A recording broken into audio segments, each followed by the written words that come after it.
Tuhan Yesus, terima kasih. Tidak pernah rugi, tidak pernah sia-sia kalau firman-Mu itu disampaikan. Terutama kesaksian saudara-saudara kita tadi Tuhan. Terima kasih. Satu bukti, satu realita bahwa Tuhan bisa mengubah kehidupan yang buruk seperti apa. Tuhan, terima kasih Tuhan. Kami mau waktu yang cuma 40 menit ini, kami mau dapat sesuatu yang punya nilai kekal yang dunia tidak bisa berikan untuk kami. Dalam nama Tuhan Yesus, amin. Gospel harusnya jangan sama kayak gereja dong. Maksudnya jangan pindahin gereja ke sini. Saya nggak bilang jadi kayak gitu, tapi supaya, mari saya bilang, berasa nggak kesaksiannya? Nah, itu dia. Kenapa kesaksian lebih powerful? Karena realita. Karena realita. Khotbah mah bisa bedah buku, bisa apa bisa. Tapi kesaksian selalu powerful. Amin. Nah, ini dari tadi saya bilang, wow. Nah, itu bukti ciptaan baru. Dia nggak maklum cerita dia kayak gitu. Kenapa? Karena dia nggak kayak gitu lagi. Yes. Nggak kayak gitu lagi. Saudara lihat itu wow itu luar biasa. Nah, hal yang mungkin di gereja kita nggak pernah dengar di mimbar gereja. Tapi kayak ini wadah ini untuk laki-laki di mana dengan dia gitu. Kalau kita selalu punya kesepakatan yang sengaja seperti bagaimana tadi dia fight untuk nggak bisa. Nah, itu kan dorongan buat kita. Nah, sekarang saya nggak nambah semua yang tadi, tapi saya coba mau kasih satu gambaran. Kita sedang hidup apa nih? Nah, saya orang yang nggak suka ngomong akhir zaman lah, apalah. Saya nggak paling nggak suka dengan yang gitu. Tapi saya cuma mau kasih tahu fakta bahwa bukan akhir zaman lagi, di akhir dari akhir zaman. Nah, kata musim atau seasons, kata musim dalam bahasa aslinya diambil dari kata appointed time. Artinya waktu yang ditentukan. Nah, kita sekarang ini sedang hidup dalam waktu yang ditentukan. Saudara berbahagia, saudara. Benar-benar kita berbahagia, pasti ada kayak kesempatan untuk kita berubah. Serius, saudara. Saya mau kasih berdasarkan firman aja, nggak mau tambah apapun, tapi berdasarkan firman aja. Nah, 30% dari seluruh Alkitab itu isinya nubuatan. 30% itu nubuatan gitu. Dan sebagian nubuatan yang ada itu bicara tentang sekarang ini. Nah, saya coba ambil kitab pertama dari Injil, lalu tutup dengan kitab terakhir. Artinya kita akan bahas 2 kitab, Matius dan Wahyu. Coba ikutin perumpamaan ini dan kalian bisa tahu ini waktu kita. Tadi saya sudah ngomong tentang Kairos, Kronos dan Aion semuanya. Mari kita lihat ini appointed time. Saudara hidup di waktu yang ditentukan. Kamu ngerti waktu penting. Kamu ngerti sebagai pengusaha. Janji, waktu berharga, semua berharga. Mari saya mau kita sadar, Tuhan juga punya waktu untuk kita. Matius 20 ayat 1-6. Saya baca dulu, kita lihat sini. Ini perumpamaan. Kenapa Tuhan pakai bahasa perumpamaan? Supaya kita ngerti. Karena kalau Tuhan cerita sorga, siapa yang pernah ke sorga? Ada sih katanya pendeta yang bolak-balik ke sorga, terus saya juga dengar. Saya agak cemburu karena gue gak pernah diajak gitu. Tapi saya kepengen saudara tangkap baik-baik. Nah, jadi kalau Tuhan cerita sorga kan kita tidak punya gambaran. Sebab itu dia perlu pakai namanya bahasa perumpamaan. Nah, dia bilang ini perumpamaan tentang orang upahan di kebun anggur. Jadi dia mulai kasih satu analogi. Oh ini loh, kayak gini. Oke? Adapun hal kerajaan sorga sama seperti seorang tuan rumah yang pagi-pagi benar keluar mencari pekerja-pekerja untuk kebun anggurnya. Ayat 2, setelah ia sepakat dengan pekerja-pekerja itu mengenai upah sedinar sehari, yang menyuruh mereka ke kebun anggurnya. Supaya ingat, pertama gini, pagi benar. Saudara mencatat itu? Nah, ayat 3, kira-kira pukul 9 pagi, ia keluar pula dan dilihatnya ada lagi orang-orang lain yang menganggur di pasar. Ada yang kedua, namanya jam 9, lalu ada lokasi, ada kata keterangan tempat, yaitu pasar. Oke, ayat 4, katanya kepada mereka, pergi jugalah kamu ke kebun anggurku, dan apa yang pantas akan kuberikan kepadamu, dan mereka pun pergi. Kira-kira pukul 12 dan pukul 3. Jadi pagi-pagi, jam 9, jam 12, jam 3 petang ya. Ia keluar pulang dan melakukan yang sama seperti tadi. Ayat terakhir, kira-kira pukul 5 petang ia keluar lagi dan mendapati orang-orang lain pula. Lalu katanya kepada mereka, mengapa kamu menganggur saja di sini sepanjang hari? Baik, sudah, ini gambar besar. Sekarang saya pertebal ya. Nah, jam di dalam Matius 20 pagi-pagi, jam 9, jam 12, jam 3, jam 5 petang, itu bukan jam seperti yang sekarang, bukan kronos. Kronos itu kata kronologis dari situ keluar ya. Tapi jam di sini ini, dan saya mau kasih pakai istilah ini God's timetable. Ini God's timetable. Nah, saya mau jelasin ini buat saudara. Kalau saudara mau lihat, inilah hati Tuhan kepada dunia ini, dunia yang hancur banget. Oke? Pagi-pagi, kalau saya pakai kata-kata profetik, kata ini bahwa jauh sebelum Yesus datang, dunia gelap. Sejak Adam jatuh, semua jatuh dalam dosa. Jadi gini, kita ini bukan disebut dosa waktu kita membunuh, waktu kita berzina, waktu kita bukan waktu seseorang membunuh baru dia disebut dosa. Tapi karena ada dosa, dia membunuh. Jadi saudara-saudara saya tadi nggak mungkin itu cita-cita dia, gitu. Papa mamanya tadi, papa pergi sama kuntilanak, mama lari juga, gitu. Itu bukan. Jadi Semua itu akibat dosa yang buat kita kayak begitu. Nah, kita nggak usah diajarkan dosa, kita sudah berdosa. Bayi embrio di dalam itu dia sudah berdosa. Jadi kita ini disebut manusia dosa. Nah, dalam God's timetable, artinya waktu kerjanya Tuhan, sebelum pagi-pagi jadi zaman nabi-nabi, Taurat diberi, semuanya itu seperti Tuhan sedang keluar mencari orang. Ayo ke kebun anggur.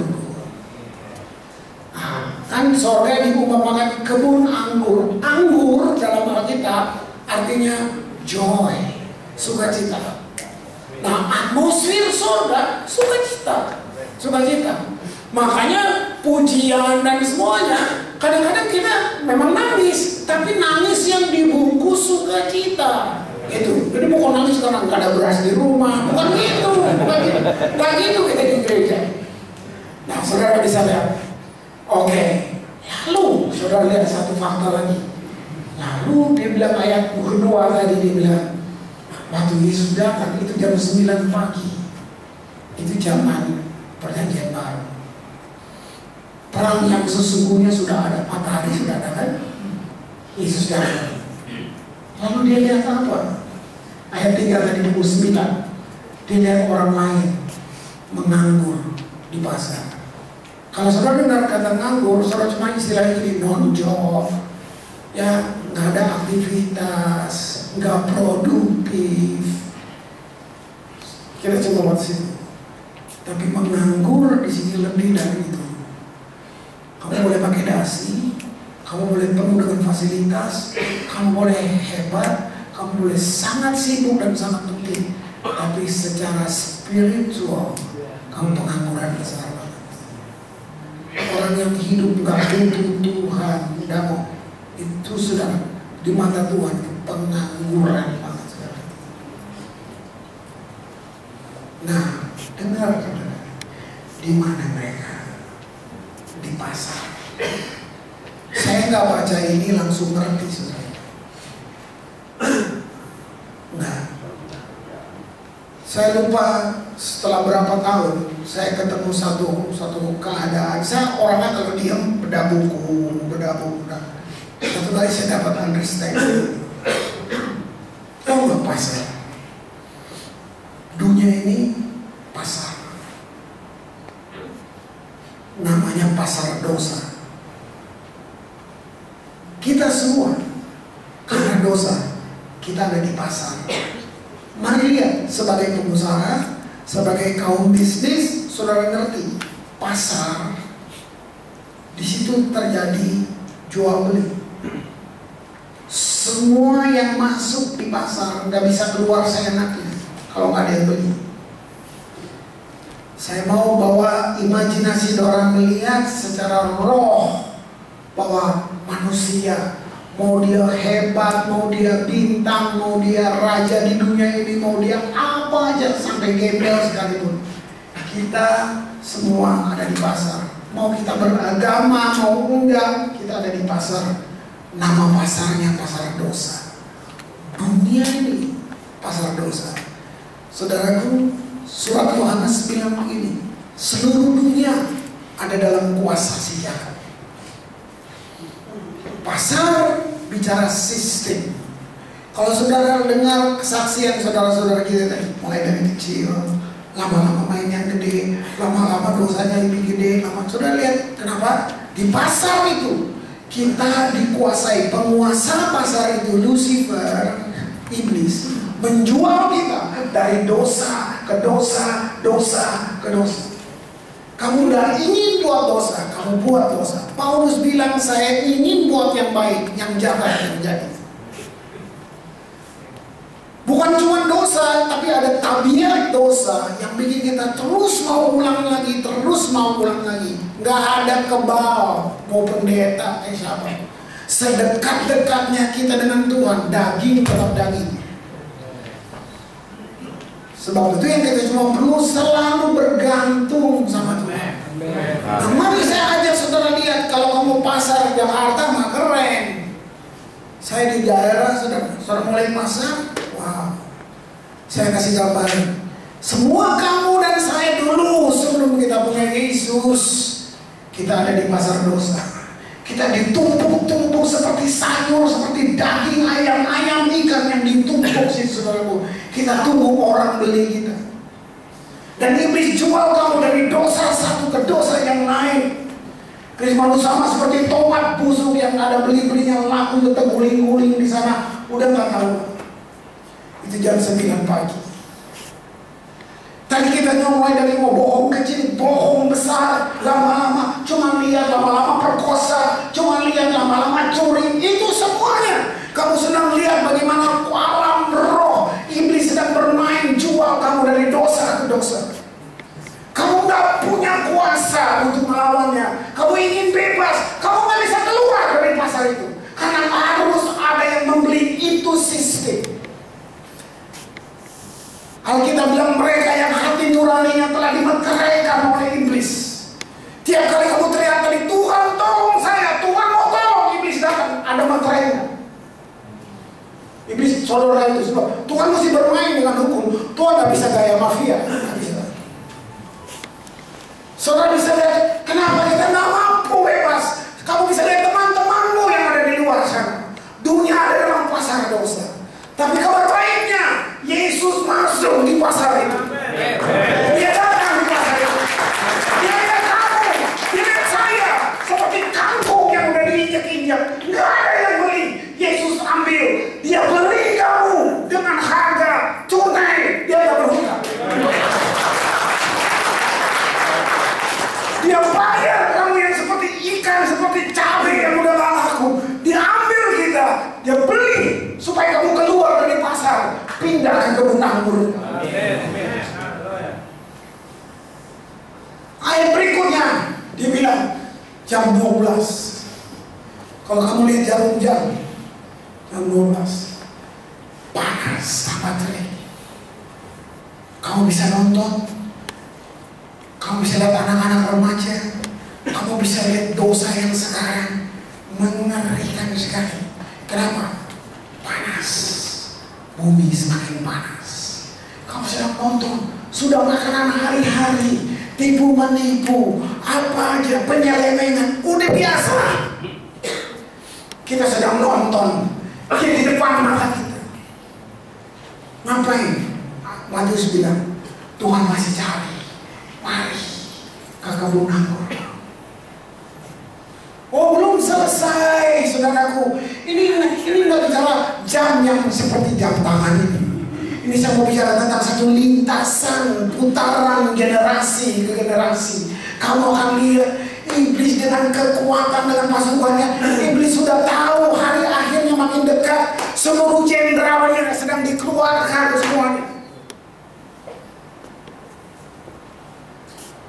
Wow, iblis nggak minta kamu percaya, nggak ada. Demikianlah firman iblis, nggak ada.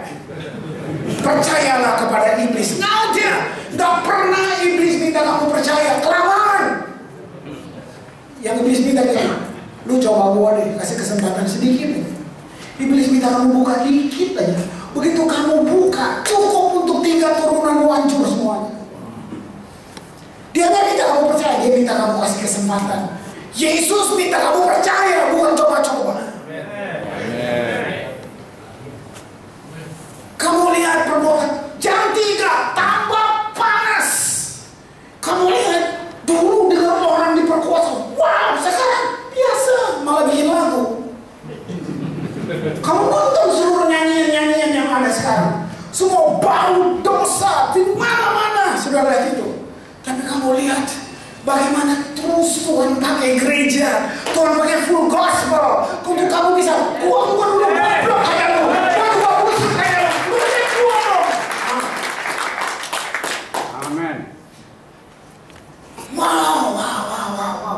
Saudara, jadi sebenarnya kalau orang-orang narkoba dengar tadi, berarti ada harapan dong buat gua. Itu maksudnya. Kita datang di pasar, saya juga dulu di situ. Saya sekarang udah di kebun anggur. Amin.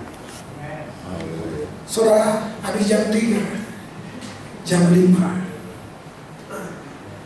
hari di Israel ditutup itu setelah jam 5. 7:20. Setelah jam 5, Tuhan gak cari orang lagi. Selesai. Kalau saya bilang appointed time, waktunya sudah ditentukan. Jadi saya nggak latah tentang saya harus arahin jemaah, tapi saya nggak mau sok nakut-nakutin bulan berdarah lah apalah, enggak, no. Saya cuma mau, coba kita lihat peta ini. Ini God's timetable. Kalau saudara lihat, siapa tahu kamu nggak lihat lagi matahari besok jam 5. Paralelnya Tuhan masih cari orang naik ke kebun anggurku. Kadang-kadang pendeta kita kayak pengemis di depan, cuma mohon orang ayo bertobat, ayo mari. Saudara pun gitu, saudara pujuk teman-temanmu kayaknya kita pengemis. Enggak, lu mesti tahu udah jam 5 sore. Bentar lagi matahari masuk. Selesai. Dalam hidup ini yang paling gak enak cuma satu, namanya menyesal. Itu paling gak enak. Nah sekarang kita paralel ke kitab yang ini penutup Wahyu. Habis itu udah ada lagi kitab Wahyu 22. Coba lihat. Lu baca Wahyu, nggak usah ditafsir deh, udah kayak film horor. Nggak usah pakai penafsir baca ini. Haleluya. Ya kan? Oke, saya cuma baca, saya mau sambung. Ini God's timetable, ini semua seperti itu. Wahyu terakhir 22, mulai ayat 10. Yesus bilang ini, yang berkata kepadaku, jangan menteraikan kita. Stop, udah jam 5 sore. Perkataan-perkataan yang buat dari kitab ini, waktunya udah dekat.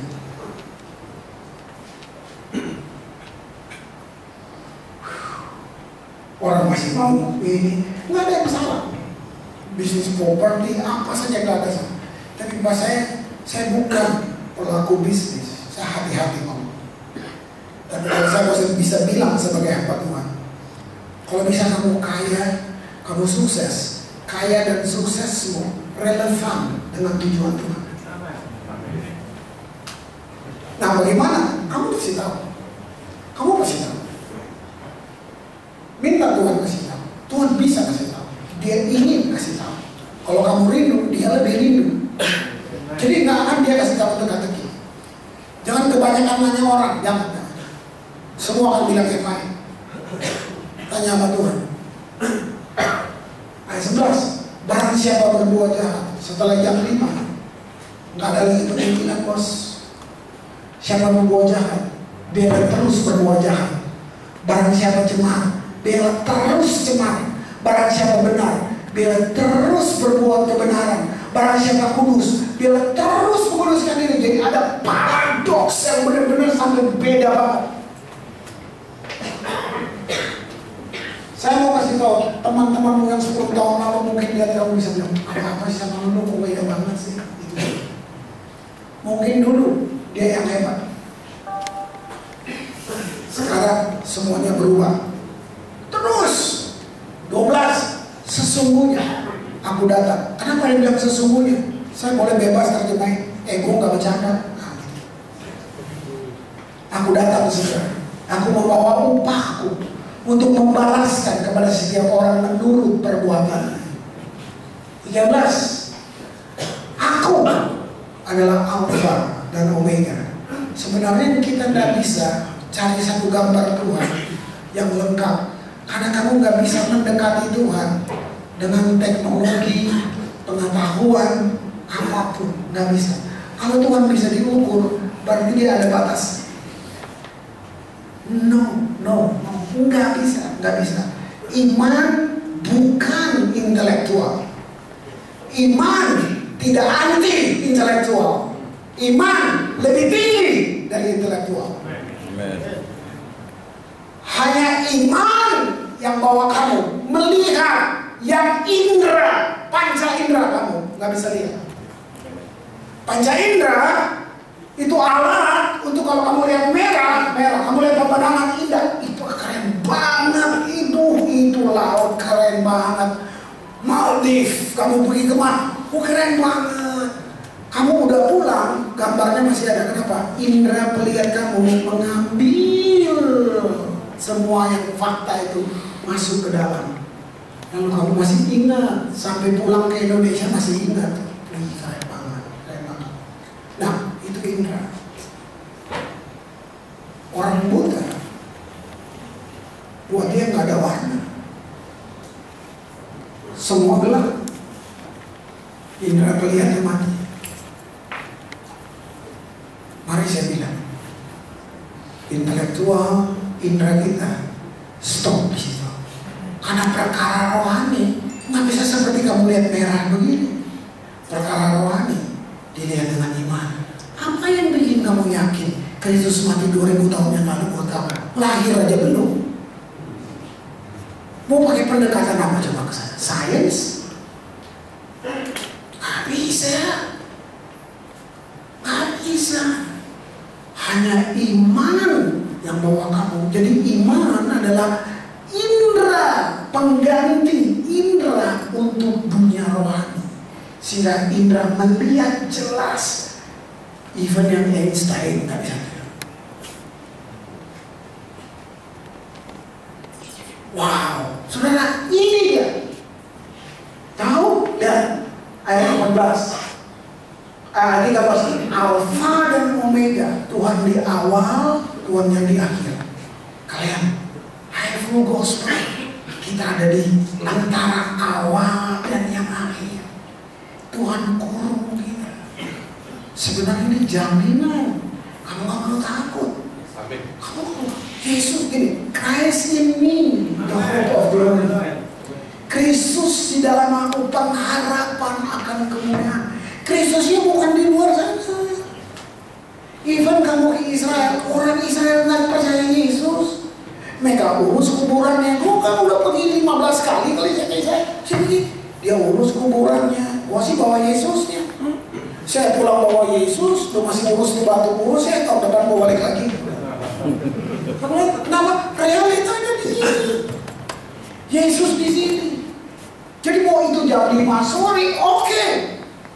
Gini, Tuhan datang seperti pencuri di waktu malam. Saya mau tanya nih, buat siapa? Buat kita full gospel? No. Dari depan tadi saya bilang, kamu anak. Level pertemuan tadi saya belum selesai. Habis anak, sahabat. Kan? Habis sahabat apa coba? Mempelai. Wow. Pengantin. Kita terjemahin lebih sederhana lagi. Istrinya Tuhan. Lu tempelin gua, lu tempelin Tuhan lu. Nah, kira-kira gitu. Nah, ini. Nah, itu pertumbuhan saudara. Puncak sejarah manusia bukan kita pindah ke bulan. Bukan bikin teknologi untuk cari planet lain. Puncak sejarah manusia, seluruh ahli sejarah nggak akan pernah tahu tanpa Roh Kudus. Alkitab kasih tahu buat kita, puncak sejarah adalah pernikahan anak domba Allah, Kristus dengan orang-orang kudusnya. Bayangin, luar biasa, luar biasa. Nah, kita di antara Alfa dan Omega, awal dan yang akhir. Tuhan sama kita. Nah, kita sekarang sedang menonton. Kita sudah lihat gambar birunya. Kita cuma perlu kasih tahu buat teman-teman kita. Ayo, udah jam 5 sore. Mungkin mereka masih ketawa. Dulu kita susah nangis, sekarang kita nangis buat mereka. Lihat ini. Ayat 15. Oh, berbahagialah mereka yang membasuh jubahnya. Tadi bukti saudara-saudara lihat situ apa? Udah dibasuh jubahnya. Cuma ini nggak ada lagi yang dulu-dulu itu. Semua saudara yang sudah dilahirkan kembali, kita sudah pakai jubah yang lain. Nah, sekarang kita perlu bilang buat orang lain, mari basuh jubahmu, karena kita akan masuk memperoleh hak atas pohon kehidupan melalui pintu gerbang ke dalam kota itu. Nggak borongan ini. Ini nggak borongan. Keren banget saudara. Nah lihat, ini nasib bidunya nih. Tapi anjing-anjing, tukang sihir, orang-orang Sunda, pembunuh, penyembah-penyembah berhala, dan setiap orang yang mencintai dusta dan yang melakukannya tinggal di luar. Ada 6 gerbong kereta hitam pekat sedang menuju laut.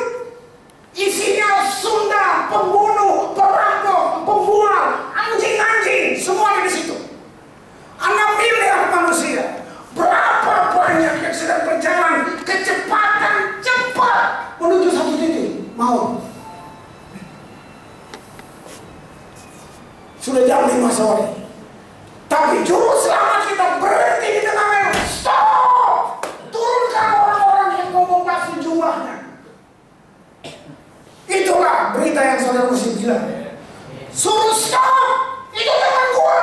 Balik cuci jubahmu. Bilang keluargamu, adik-adikmu. Bilang basuh jubahmu. Ini bicara rohani.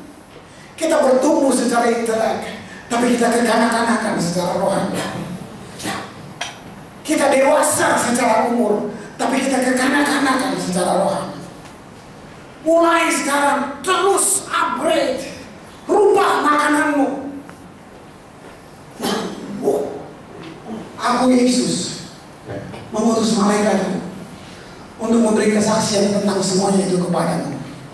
Bagi jemaat, akulah Tunas, yaitu keturunan Daud, bintang timur itu. Saya mau tutup. Saya minta volunteer. Mulai 2 orang. Siapa? Full gospel. Edward. Satu lagi. Aja deh. Boleh.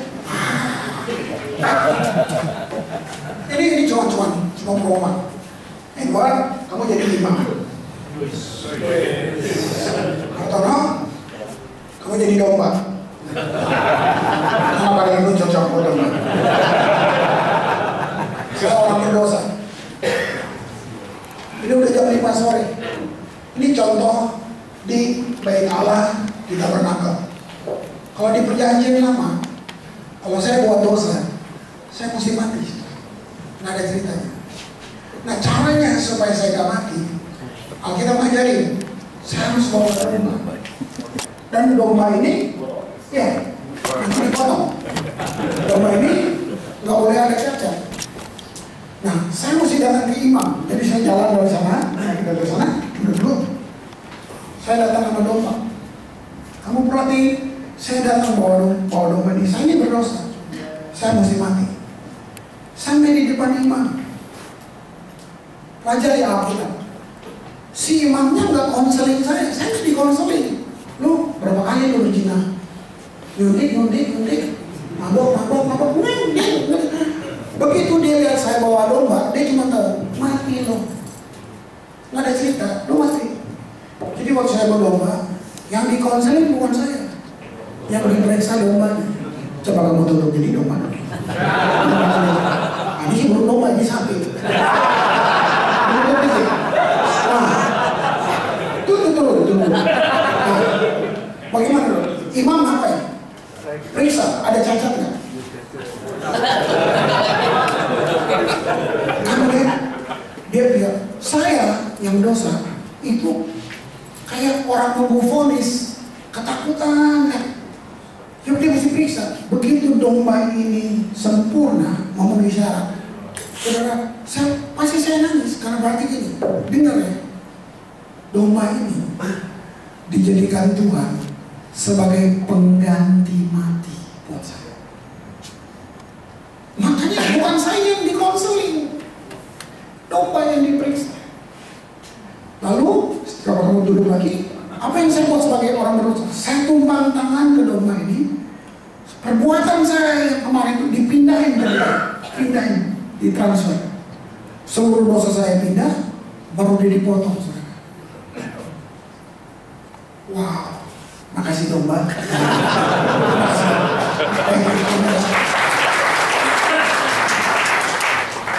Mari kamu lihat, mari kalian lihat. Jadi bukan karena kita sumbang gereja, berpuluhan, no. Kamu kasih perpuluhan bukan supaya masuk surga. No. Masuk surga itu terima Yesus. Tuh.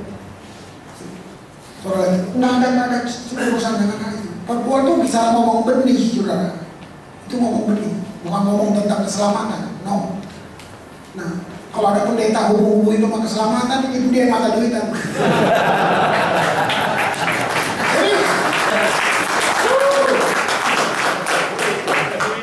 Masa kita bayar Tuhan sih masuk surga?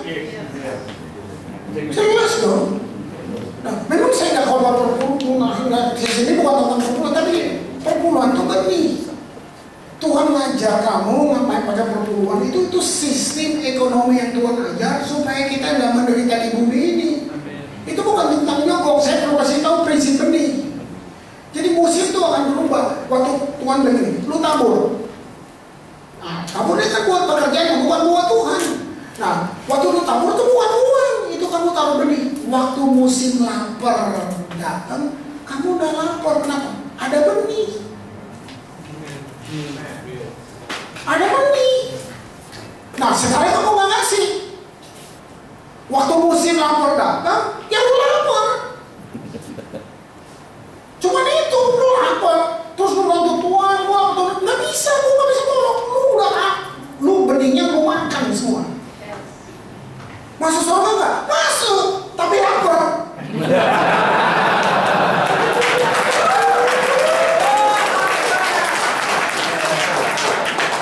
Ini hukumnya yang saya mau bilang.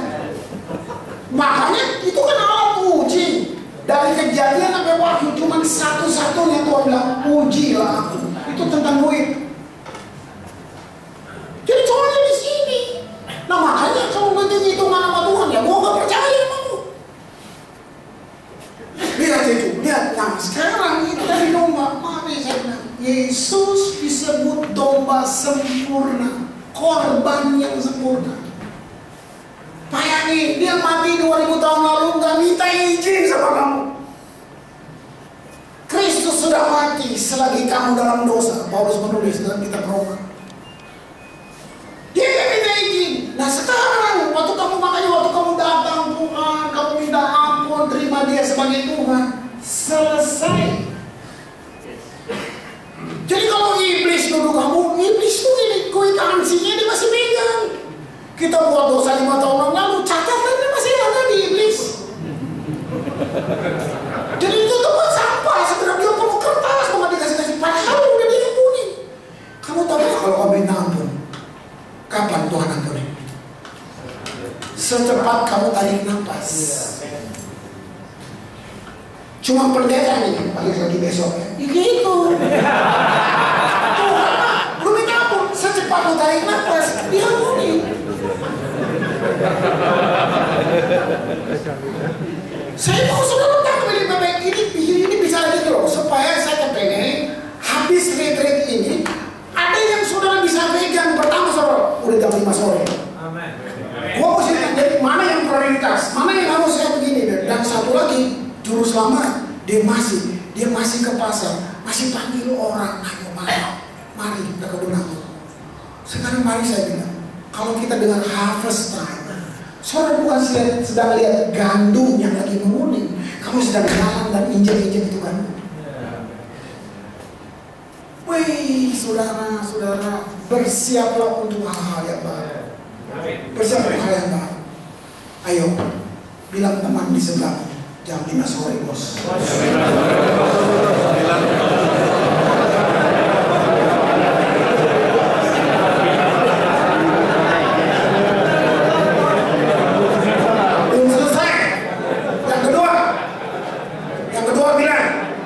Jangan cepat-cepat mati.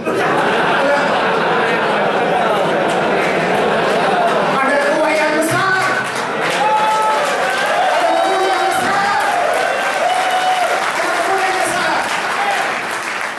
Saudara, waktu Yesus bilang begini, marilah kepada aku yang letih lesu. Terus kita dengar lagi, kenapa ya orang belum datang ya? Dengar, mereka belum letih. Mereka belum lesu. Nah, belum. Cuma ada 2 tempat yang buat manusia tahu, sadar siapa dia. Keterbatasannya, rumah sakit dan penjara. Udah kabel di sini, selang di sini, pipa di sini, ini orang apa mesin? Nah. Kalau udah gitu, dukun apa aja lu terima. Jangan tunggu di situ. Jangan tunggu di situ. Itu sudah. Mari saya bilang, kalau kamu masih punya mimpi, kamu ingin berbanyak, kamu mau lihat itu jadi kenyataan. Kamu mau lihat keturunanmu perkasa di bumi. Kamu mau lihat. Hari ini stop. Jangan minta proyek, jangan minta yang lain. Udah tiap hari lu minta itu. Hari ini coba minta satu yang lebih bahagia. Coba minta satu yang Tuhan, satu yang lebih penting dari semua. Saudara, minta kuasanya, minta kamu semua. Supaya saya bilang, saya nggak mau doa saudara satu-satu, kamu pasti nggak percaya. Saya cuma mau doa satu kali, dan kamu mesti tahu kuasanya ada di dalam kamu. Kalau nggak Tuhan, saya rindu diurapi. Tuhan lagi bilang, gua lebih rindu lagi mau urapi. Loh, tinggal karena dunia nggak lihat Tuhan. Dunia sudah bosan dengar khotbah. Dunia capek dengar khotbah. Dunia mau lihat bukti. Benar tak? Nah, kita inilah yang menjadi buktinya buat dunia. Kita jadi tontonan. Yang saya bilang bagi banyak orang, aku seperti tanda ajaib buat mereka. Coba diam sebentar. Tundukkan kepala. Kita berdoa. Jam 5 sore, pasar dosa, bursa dosa. Saudara masih nonton, orang masih dijual, bangsa-bangsa dijual, dosa kepada dosa. Perjanjian damai dibuat di sini, peperangan dibangun lagi di belakang. Tanda tangan perdamaian dibuat di sini, peperangan dibuat lagi di belakang. Tanda tangan perdamaian dibuat sini, senjata dibuat terus sampai kapan? Karena ini adalah pasar dosa. Ada dalam pasar dosa. Cuma saya hanya ada satu orang yang datang ke pasar itu. Saudara dan saya adalah contohnya. Kita juga dulu di sana. Kalau ada satu kata yang kita bisa bilang buat di hari ini cuma I love you. Yes. Dulu kita jatuh cinta sama pelacur. Dulu kita jatuh cinta sama harta, sama mobil, sama apa? Kita kagum pemain sepak bola kita, siapa? Hari ini nggak ada yang bisa bikin yang lain yang menjadi daya tarik kita. Kita cuma falling in love with Jesus. Dia selamat kita.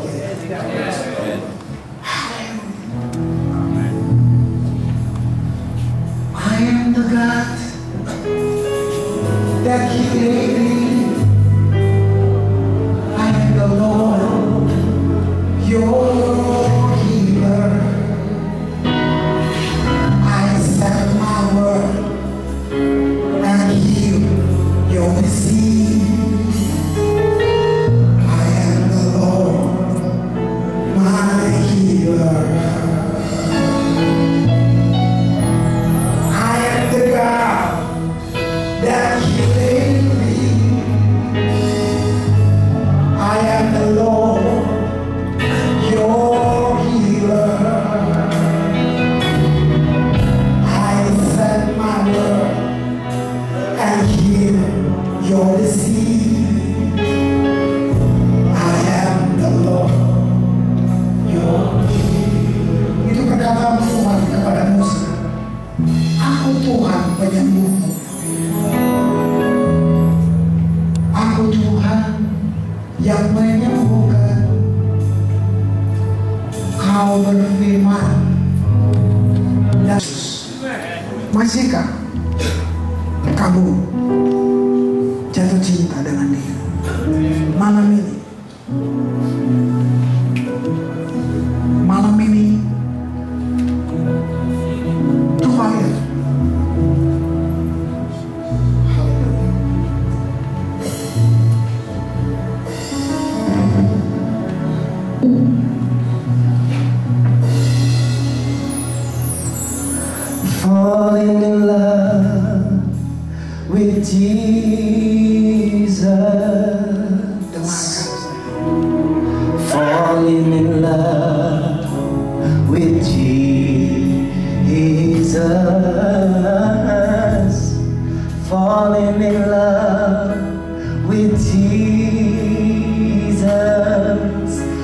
the best thing I have ever done. Falling in love with Jesus. Falling in love with Jesus. Falling in love with Jesus is the best thing I've ever done. In His arms I feel protected. Oh, come on. In His arms, never disconnected. In His arms, I feel protected. There's no place I'd rather be. In His arms, I feel protected.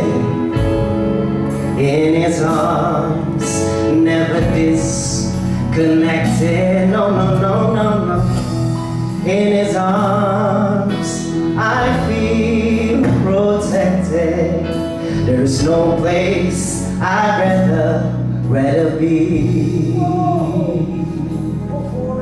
There is no place I'd rather be. There is no place I'd rather be. No, no, no, there is no place I'd rather be. Bapa, aku berdoa bagi saudara-saudaraku di sini. Perhitungkan mereka dalam semua rencanamu dan bawa mereka untuk menggenapi rencanamu. Sekali lagi aku memanggil utara, selatan, timur, dan barat. Aku memanggil samudra raya. Berkat embun pagi, berkat keturunan Abraham, Ishak, dan Yakub turun bagi semua saudara-saudaraku di sini.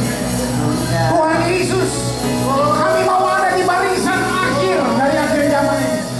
Kami mau diperhitungkan, kami mau ada denganmu Tuhan. Aku dan seisi rumahku akan menyembah Allah yang hidup di dalam Yesus Kristus. Terima kasih. Urapan turun untuk mereka.